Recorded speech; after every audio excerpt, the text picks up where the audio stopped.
guys, I thought I'd just do a quick screencast about our analytical rubric. There's been just some discussion on the boards in regards to it because I know a lot of you haven't used it, and it's quite unusual to have an analytical rubric.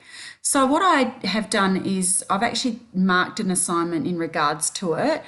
So what I did is I got our rubric out. So you'll need to have your rubric with you. And the other thing you'll need to have is your marking guide as well. So I went through the rubric. So there's 5 criteria you can see there. And then I had my marking guide and I marked according to those criteria. Before I go too much further, I just wanted to highlight this little sentence down here about a student if they don't reach a satisfactory standard on each criterion or does not fulfill the task requirements, then it must be awarded a no pass. So I've had a discussion with Ebony in regards to that. That actually should have come out because when you use an analytical rubric, a student can actually still pass the assignment if they do not pass one of the criteria. And you will see that as you go forward. And yeah, that's just the way it is. So that's what I'm taking from Ebony. So if a student does not pass one of the criteria, they can still pass the assignment. So I'm just making that clear for everyone. So anyway, moving forward, we had our rubric there. The other thing I had, like I said, was my marking scale. So I just had that with me there. I'm not necessarily filling it in. I'm just using it as reference, just so as I'm reading the assignment, I'm looking at the rubric and the criteria.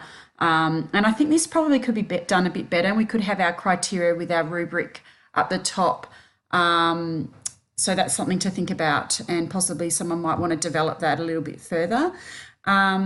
So after I did that, I then had a Word document. Now, obviously, this will be where you're marking, but I just am doing it as an example. So you can see here, I've done just our standard congratulations on completing assignment, da da da da.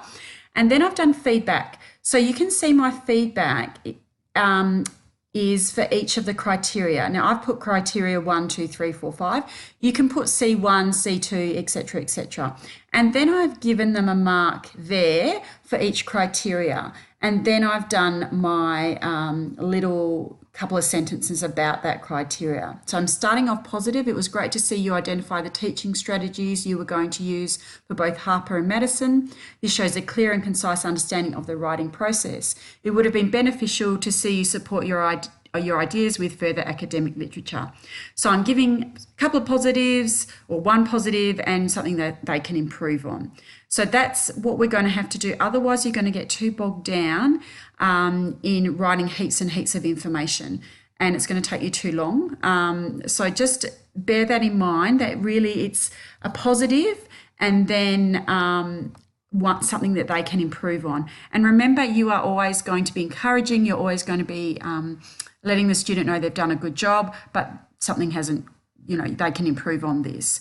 So in criteria 4 and 5, they're only worth 5 marks. So you're not going to have to do a lot of information here when you're giving your feedback. I mean, if you think that they really need lots of feedback in regards to APA referencing, then you can do it. So just remember, if you are going to do that, insert the links to the portal, that kind of thing, where they can get the information from. Same with the e-text. So hopefully that makes that clear as well. I'm going to put this up on the boards as well so you can see it. And then I've just done again, congratulations on completing this assignment. Looking forward to seeing the next one. And you can finish it how you like. And then to get my final grade, I've added up with a good old calculator, which you're going to need as well, those 5 criteria, and they end up with 61 out of 100, which is a credit. And then I just sign it off there with my name and the ELA. So I'm hoping that makes it clear.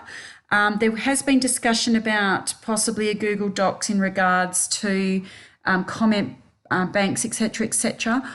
I'm not sure that that's going to be hugely beneficial, just because I was able to basically look at the criteria and give a positive and want something that they can work on.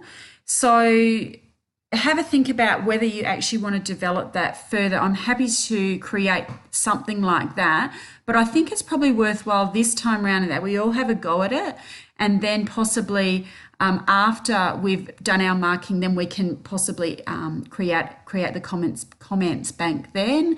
When we're doing our moderation, we can look at comments bank as well. But pretty much I use the criteria to create my comments, and you will find that a lot of this will probably stay the same as you're doing it, and hopefully it won't be too complicated. As always, I'm more than happy to answer questions, but hopefully that will make it clear. And like I said, I will put this up. But basically, you just need to make sure that you've got your criteria in front of you, your marking guide in front of you, and a good old calculator, particularly for those late night sessions when you're going to do marking. Let me know if there's any issues or problems, but otherwise, I'll catch you later. Bye.